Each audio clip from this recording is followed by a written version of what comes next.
Let's start by standing up, actually. If you're finished eating. I'll put it down, Yeah. We can always pause and resume. Yeah. Okay, we can maybe spread out a little bit. This is pretty crowded. Yeah, try going like even behind the couches. Some of you, some in front. I'm making a cheese spirit bomb over here. So feel your feet on the floor. Like actually feel into your feet. Feel where they're connected to the floor. Take maybe a shoulder width kind of athletic stance. Knees just bent a little bit, just a little bit. And as an experiment, I'm not going to give too much instruction on how to do this. See if you can stand with as little tension in your body as possible. So to start, before you do anything, just notice where your body is holding tension. Somebody call out what they notice. Knees, shoulder, thighs. Knees, Traps. glutes, thighs, traps. Lower back. Lower back. Maybe, like in that case, you know, we hold our pelvis in place by kind of arching our back. Might be holding like tension in the lower belly even, sucking the belly in. To start, see how you could stand without tension in the knees while still keeping them bent. It's an interesting experiment. How could you tilt your pelvis so that you could eliminate as much tension as possible from the knees? It doesn't have to be all the way, but just experiment with as little tension in the knees as you can. Has anybody been able to just reduce it? Just slightly? Now try with the hips. Just let the hips kind of release and see what that does to the tension in the knees as well, if you just let the hips kind of sink and drop. Does that increase or decrease tension on the knees? Increase? Anybody, everybody increase? Decrease? So when I say drop your hips, I go from here, if you can see, Weston. See if I'm just arching my back for the demonstration. If my back is arched, dropping the hips means that. So not rounded, just dropped. Just dropped. Remember when we bounce like this? See if this can just fall and the tension can sink out.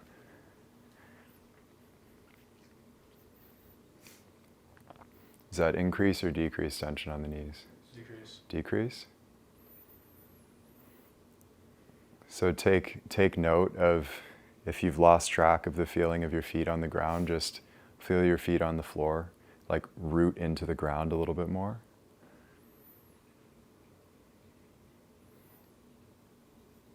Keep the hips and knees relaxed. Now try relaxing the belly a little bit.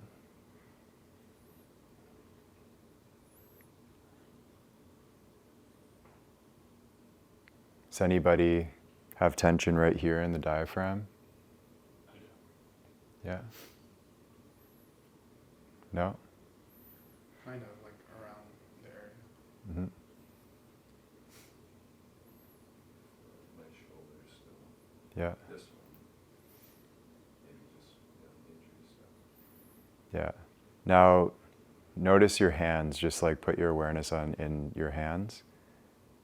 And notice if they're holding any tension right now and see if you can just actually relax the hands through the nerves. Often we hold our hands like unconsciously very, very tense. See if you can just relax the nerves like inside the hands. And see what effect that has on the rest of the body. Does anybody notice tension in the hands before we looked at it?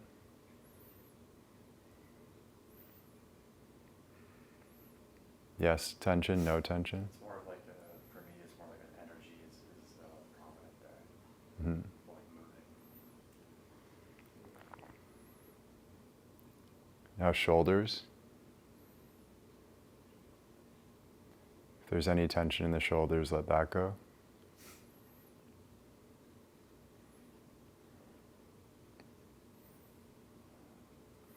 Now lengthen up. So remember, lengthen upwards, relax downwards. Lengthen upwards so the head isn't forwards. It's just tall.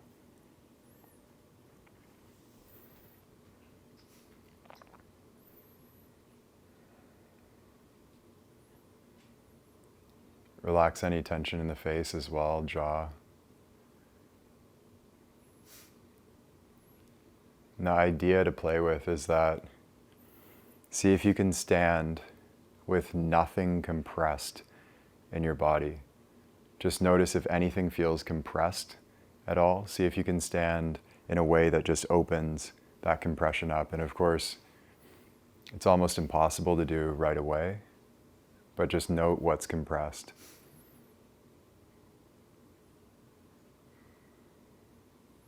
Maybe the neck or the vertebrae at the bottom of the neck, top of the spine. Maybe the lower back feels compressed. The knees.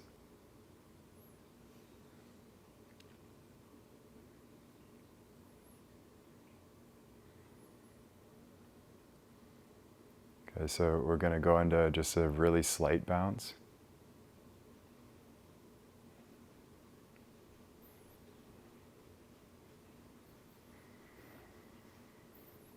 Feel the feet on the floor.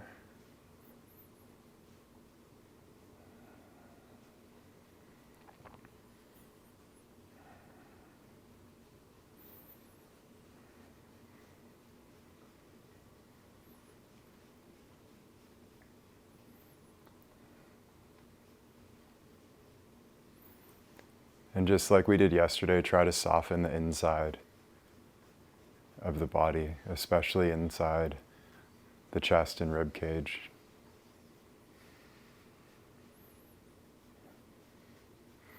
Soften the belly if that's tight as well, hips.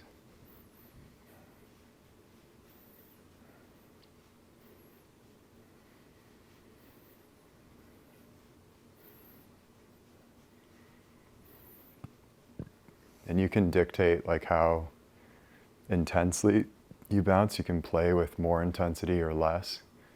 And just see which one of those opens the body more and gets this sort of internal massage going more.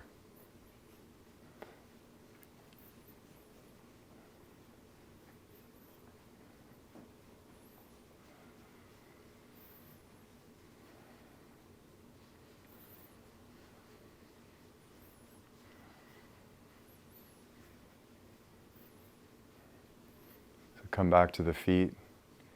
Are you more connected to your feet on the ground, connected to the floor?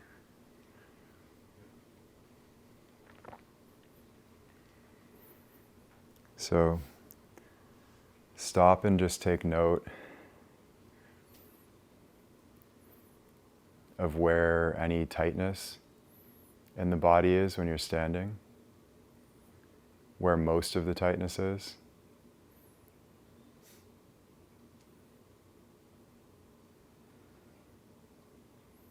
Where does your mind kind of get pulled to?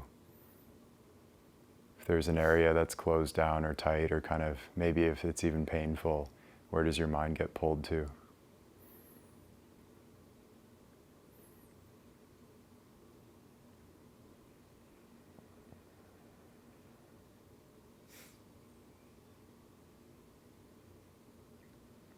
So just take note of that as an experiment, like take inventory of your whole body.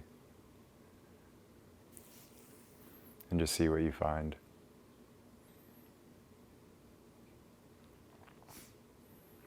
If there's any areas where your posture doesn't feel quite right, take note of that as well. Whenever you feel ready, come sit back down.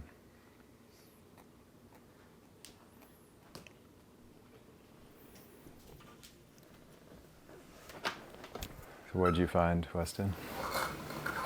I found that once I got my knees and hips right, posture felt a lot less tense, but still the whole time common theme, traps in the bottom of my neck, like this whole area, really tense. Once it relaxed for maybe a couple seconds when I thought about, I'm gonna just let it be, I'm not gonna try to relax it, and once I kind of thought about that, it melted for a second and then kind of came back. Right. What about you, Mace? At the end of it, I felt a huge release. Like I just kind of let go of a ton of tension that I just hold on to. Yeah. Shoulders really tight still, kind of around the base of my neck too, but like the hips and knees, they loosened up pretty quickly though, just by correcting it. Yeah, exactly. That's not a practice, that's a research mission. Like that's an exercise that we're collecting data with. And the point of it is just to experience, because a lot of the time we go throughout our day and we're thinking, we're talking to people, we're doing projects, whatever, and we're up here all the time, disconnected from the body, and we don't realize how much tension we're actually carrying around without needing to. Has anybody noticed that when we started actually paying attention, you were like, whoa, there's a whole bunch of tension that I wasn't even realizing was there? Merrick, what about you, Paul? Yeah, my shoulders. I think I've Yeah. been so focused with the tension in like my heart center, like I haven't even realized. And then I started doing that. I'm like, holy shit, my shoulders are like really tight. And that explains because during the practice, like I can feel upper back, shoulder area getting like really sore towards like 40-minute mark. So that was insightful. Yeah, and even remember like releasing that could help release the heart as well because it's all connected. Hey, it's Taylor. I hope you enjoyed today's talk. And if you did, the best thing to do right now while it's fresh in your mind is head over to deepgame.com and join us in our free masterclass where you'll learn all of the fundamental principles of the part of basketball that's played with the mind. We've had players call this the best hour of basketball learning of their lives, and it's completely free right now. So head over to deepgame.com, join us. Once again, it's totally free, and I will see you there.